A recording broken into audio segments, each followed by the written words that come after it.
Good evening, students. Welcome back to our class. In today's lecture, we are going to discuss about the G.P. Thompson experiment. What is the importance of this experiment, and what is the use of this experiment in quantum mechanics, or what is the special importance of this G.P. Thompson experiment in quantum mechanics that we have to discuss. We have to discuss its experimental arrangement and its application or use of this experiment. Before discussing this G.P. Thompson experiment, quick review on last lecture. In last lecture, we discussed about the group velocity, phase velocity, de Broglie's wavelength, matter wave, dual nature of light. On the basis on the phenomenon of dual nature of light, this experiment is very important. Why? That we will discuss in next slide. According to de Broglie, a moving particle, whatever its nature, has wave properties associated with it.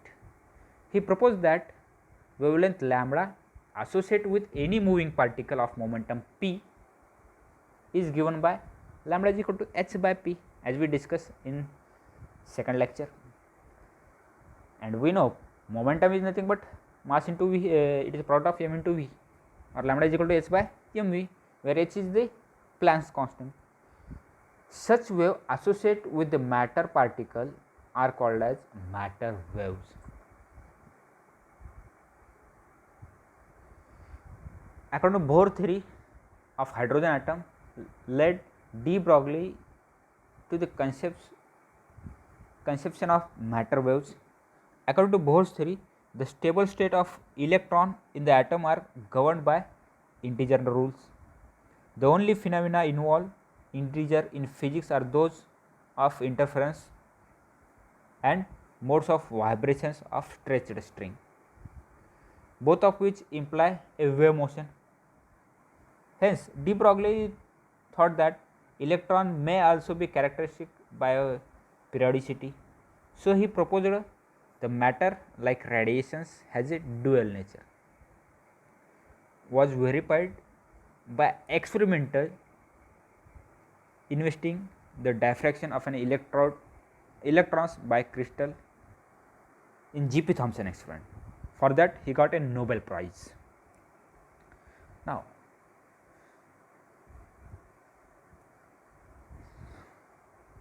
G.P. Thompson experiment. Actually, it is the evidence of de Broglie's wave, means dual nature of light, it having particle as well as wave nature, was experimentally proved by G.P. Thompson. For that, he got a Nobel Prize. In 1927, George P. Thomson to demonstrate a diffraction pattern characteristics of atomic arrangement in a target of powdered aluminium, and he found a diffraction pattern on a photographic plate, and he concluded that evidences of de Broglie's wave. This is the main theme of this experiment. In this experiment, we are going to discuss its experimental arrangement, its experimental procedure, and verification of de Broglie's equation one by one. It experiment proved that the diffraction pattern observed was due to the electron, but not due to the electromagnetic radiation produced by the fast moving charged particle.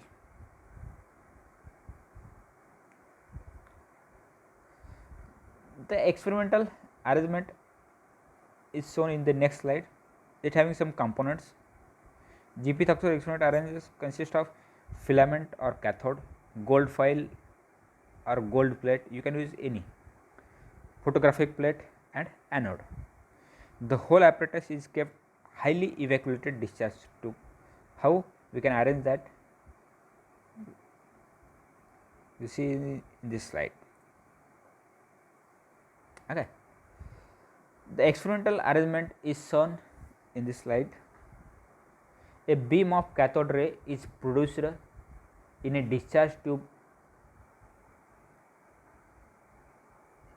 AC, in a discharge tube anode to cathode terminal by means of an induction coil. The electrons passing throughout a fine hole is about 10 to the power of minus 8 meter.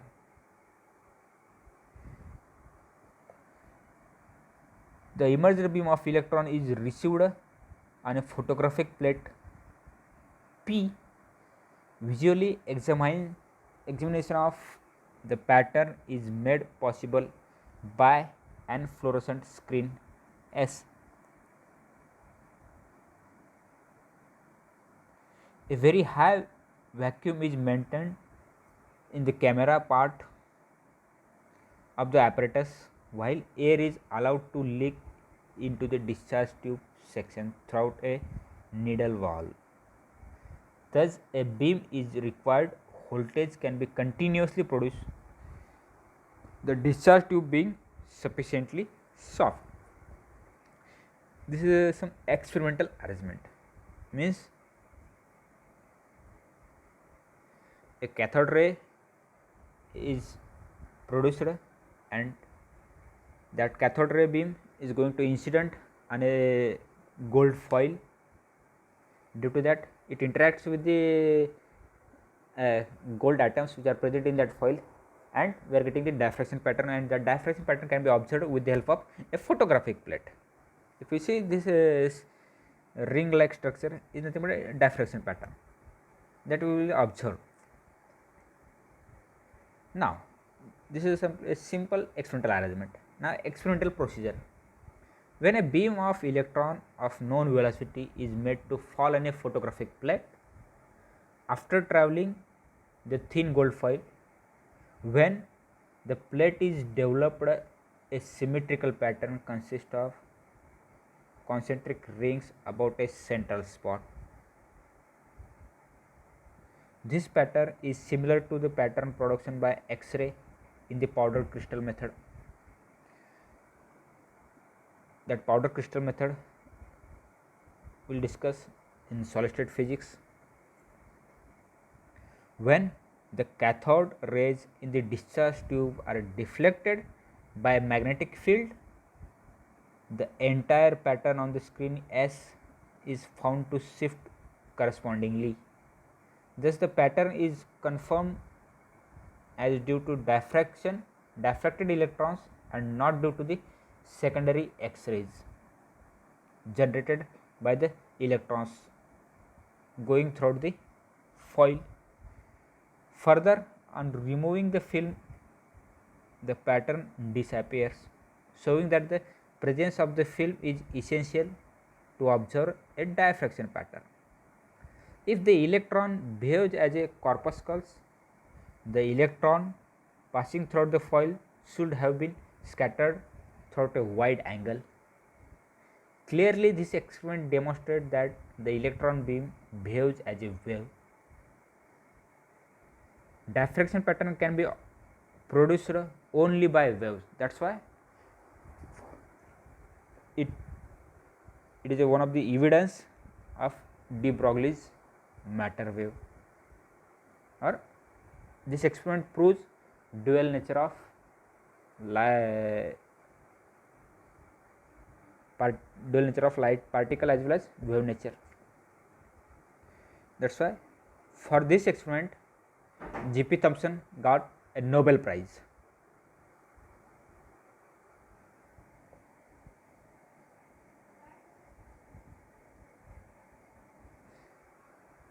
A narrow beam of electron produced by cathode C. A beam is accelerated by a potential of 50 kilo electron volt. Or in short,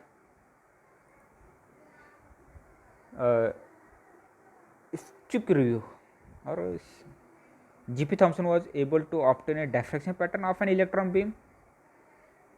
In 1928, the experimental setup as shown in above slide.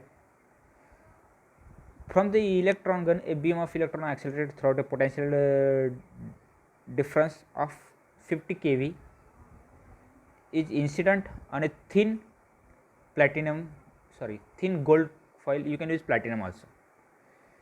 The emergent beam is received on a photographic plate.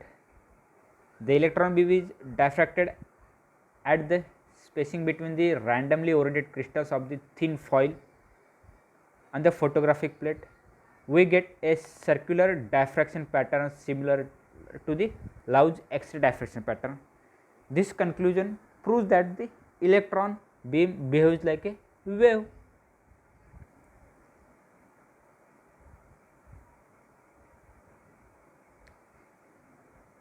This is all about the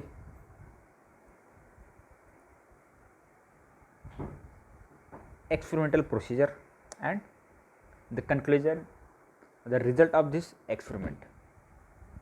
Now, verification of de Broglie equation. How we can verify? G.P. Thomson employs a very high potential, which is equal to 50 kV to accelerate the electron. With very high speed of electron, relativistic correction for the mass of the electron has been applied. That is, lambda is equal to 12.27 by square root of r, which is equal to h by mv. We know the mass of electron, we know the applied velocity. If you want to find out the velocity, you can convert this equation into the potential form. That is, lambda is equal to 12.27 divided by square root of phi, which is equal to 1 by square root of 1 plus 9.869 into 10 to the power of 7 volt. This much Armstrong. This correction factor is very small, expected for a very large value of V. It means it simply verify the G.P. Thomson experiment. Okay. If you have any doubt related with G.P. Thomson experiment, you can ask me in comment section, or you can call me, or you can ask any question on my WhatsApp number. Thank you.